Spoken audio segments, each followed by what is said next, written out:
Hello friends, welcome to my channel winner commerce.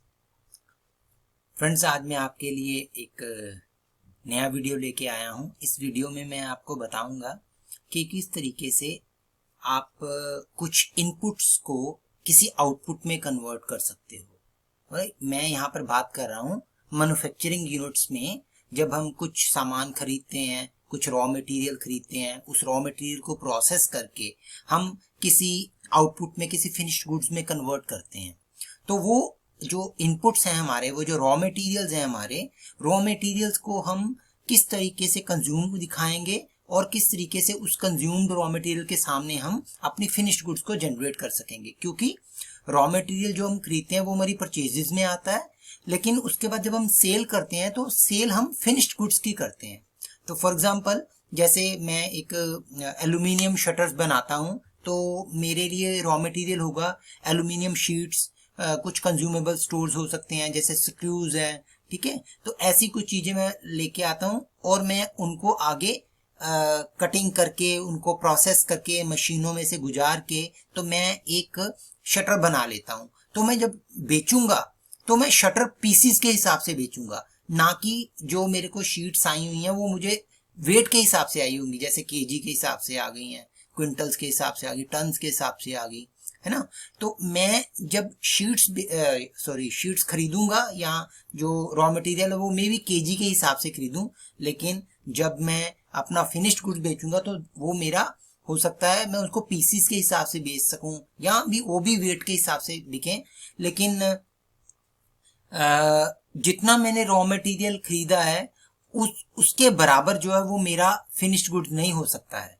तो वो very करेगा, कुछ हमारी वेस्टेज निकल जाती है, कुछ शॉर्टेज आ जाती है। मैन्युफैक्चरिंग यूनिट्स में ऐसा अक्सर होता है। तो हम आज इस वीडियो के जरिए जानेंगे कि किस तरीके से हम अपने रॉ मटेरियल्स को जो इनपुट्स हैं उनको हम आउटपुट में कैसे कन्वर्ट कर सकते हैं।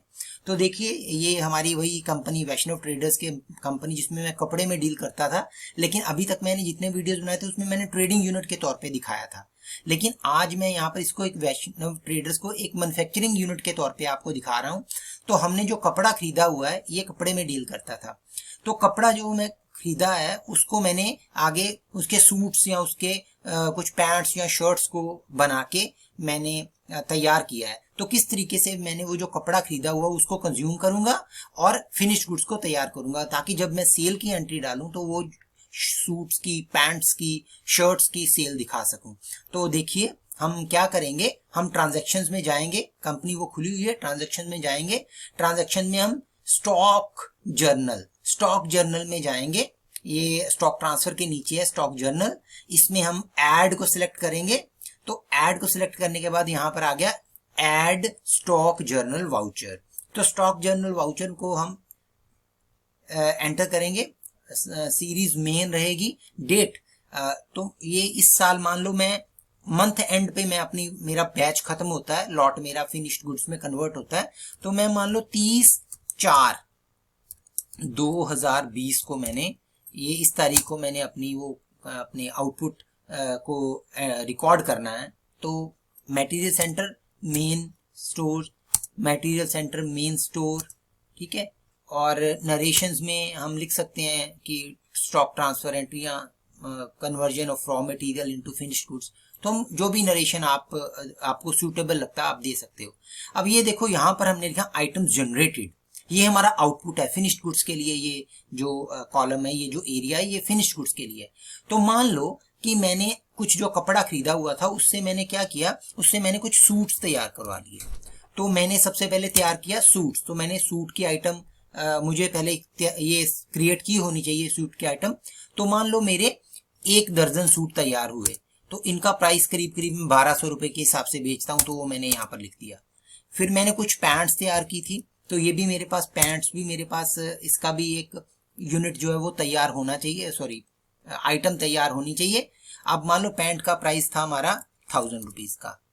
तो ये देखो, ये मेरे 1000 पीसीज, नंबर ऑफ पीसीज मैं ऐसा कहूँगा 12 पीसीज मेरे। तो 1000 रुपए की एक पैंट थी, तो ये 12,000 रुपए की मेरी ये पैंट्स तैयार हो गई हैं। अब इन फिनिश्ड गुड्स के सामने मैंने कौन कौन से रॉ मटेरियल्स कंज्यूम्ड किए हैं, तो अब हमें यहाँ पर आ जाना चाहिए आइटम कंज्यूम्ड। तो इसमें मेरा जो क्लोथ से, मान लो टेरिकॉट मेरा क्लोथ था पहले जो मैंने कंज्यूम किया, इसमें स्टॉक बता रहा है कोई है नहीं है टेरिकॉट का। तो स्पन का मेरे पास था, तो स्पन की मेरे पास इसका भी स्टॉक नहीं है, सॉरी। अच्छा, उसके बाद और कौन सा था मेरे पास, कॉटन। तो कॉटन में मेरे पास 100 मीटर का कॉटन पड़ा हुआ है, तो मैंने वो कंज्यूम कर लिया मान लो, ठीक है। ये तो आपको पता होना चाहिए ना कि आपके पास कितना जो मटेरियल तैयार हुआ उसके लिए आपने कितना कपड़ा, कितना रॉ मटेरियल कंज्यूम किया, ये आपको पता होना चाहिए। तो ये आपका एक कॉटन वाली आइटम चली गई 100 मीटर की। उसके बाद और कौन कौन सी आइटम थी, कैशमिलोन। तो कैशमिलोन में भी हमारा स्टॉक नहीं है, तो